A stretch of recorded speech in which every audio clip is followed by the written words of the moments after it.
Google data centre ఈరోజు వచ్చిన ఏదైతే ఉందో దానికి సంబంధించి ఇంతకుముందే చంద్రబాబు నాయుడు గారు కానీ వాళ్ళకు సంబంధించిన వాళ్ళు చేస్తున్న హడావుడి అజిఫ్ వీళ్ళే తీసుకొచ్చినట్టు జరిగింది. దాని మీద ఐ థింక్ గతంలోనే మా పార్టీ కానీ నాయకులు ఇంక్లూడింగ్ మా అధ్యక్షుడు జగన్మోహన్ రెడ్డి గారు కూడా క్లారిఫికేషన్ ఇచ్చారు. ఈ రోజు కాదు, ఆ రోజు అదానీ డేటా సెంటర్ ఏదైతే మొదలైందో అదే ఈరోజు ఎక్స్పాండెడ్. దీంతో ఇదేంటి ఈరోజు ఐ థింక్ వాళ్ళు కూడా ఓపెన్గానే అదానీని తీసుకురావాలి తప్పలుగా.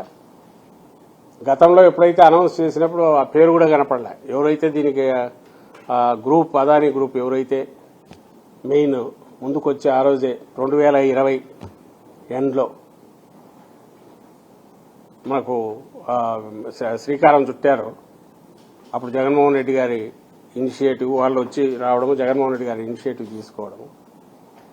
అప్పుడే 3,100 మెగావాట్లకు సంబంధించి అప్పుడే అయినది.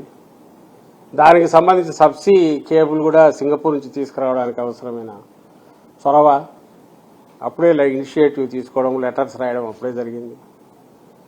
దీని కంటిన్యూయేషన్ ప్రభుత్వాలు మారినా గవర్నమెంట్ కంటిన్యూ అవుతున్నప్పుడు గ్రేస్ఫుల్గా ఏది ఉండేదంటే చంద్రబాబు నాయుడు గారు వచ్చేప్పుడు అది ఆల్రెడీ ఇంతకుముందు అదానీ పెడదామనుకున్నా దాన్ని మేము వచ్చి దీన్ని ఎక్స్పాండ్ చేసి పెద్దది తీసుకొస్తున్నాము అనింటే ఆయనకు అది శోభనిచ్చేది, రాష్ట్రానికి బాగుండేది. కానీ ఆయనకు ప్రతిదీ తనది కాందంతా తనని చెప్పుకునే అలవాటు ఉంది కాబట్టి చంద్రబాబు నాయుడు గారికి ఆ రోజు అడ్డంగా పోయి అసలు అదాని పేరు కనబడితే జగన్మోహన్ రెడ్డి గారు గుర్తొస్తారు. ఆ రోజే తీసుకొచ్చింది గుర్తొస్తుందని అసలు ఆ పేరే కనపడకుండా ఎక్కడా చేశాడు. తర్వాత అంతా చేస్తే ఈ గవర్నమెంట్ ఇప్పుడు ప్రస్తుతం ఉన్న ఈ గవర్నమెంట్ ఇష్యూ చేసిన జీవోలేనే దాని మెన్షన్ వచ్చేసరికి తప్పించుకోలేకపోయారు. ఈరోజు అక్నాలెడ్జ్ చేయి కూడా ఆయన ఉన్నారనే రకంగా అలర్ట్ చేయక తప్పని పరిస్థితి. సో ఇప్పుడు వాళ్ళు ఒకవేళ మేమే తెచ్చాము ఇది 5 ఏళ్లు విధ్వంసం అంటే విధ్వంసం అనేది అప్పుడు ఇప్పుడు జరుగుతుంది. నువ్వు దాన్ని ఏమంటారు, మీరు డీజిల్ తీసుకురాలేరు కానీ గూగుల్ తీసుకురాగలిగేది అనుకుందా జనం నవ్వుకుంటారు. ఇది ఖచ్చితంగా అడుగుతారు. డీజిల్ తీసుకురాలేడు గూగుల్ ఏం చేస్తాడు?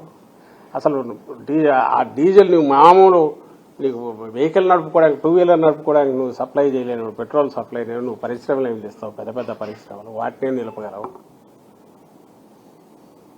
అసలు ఆధునిక జీవితం ఇది నడవడమే దీని మీద ఉన్నప్పుడు దీన్ని ఎంత సేఫ్గా, దీన్ని ఎంత సెన్సిటివ్ ఇష్యూగా చూడాలా, ఎక్కడ చిన్నపాటి ఇబ్బంది లేకుండా ఎట్లా చూడాలనే ఆలోచనే లేనివాడు నువ్వు కొత్త కొత్త పరిశ్రమలు తెచ్చి ఎంప్లాయ్మెంట్ ఏం క్రియేట్ చేస్తావు? విధ్వంసం అంటే ఇది. ఏదైతే మొత్తం స్తంభింపజేస్తుందో ఈరోజు రాష్ట్రాన్ని ఈ కొరత వీళ్ళు క్రియేట్ చేసిన కొరత వల్ల ఇలాంటివి 2-3 దెబ్బలు చాలు ఎకానమీ కంప్లీట్ దెబ్బతినడానికి, కుదేలైపోవడానికి. ఎవరికి కాన్ఫిడెన్స్ వస్తుంది ఇక్కడ వచ్చి నేను ఉండాలంటే ఇలాంటి గవర్నమెంట్ ఉన్న చోట?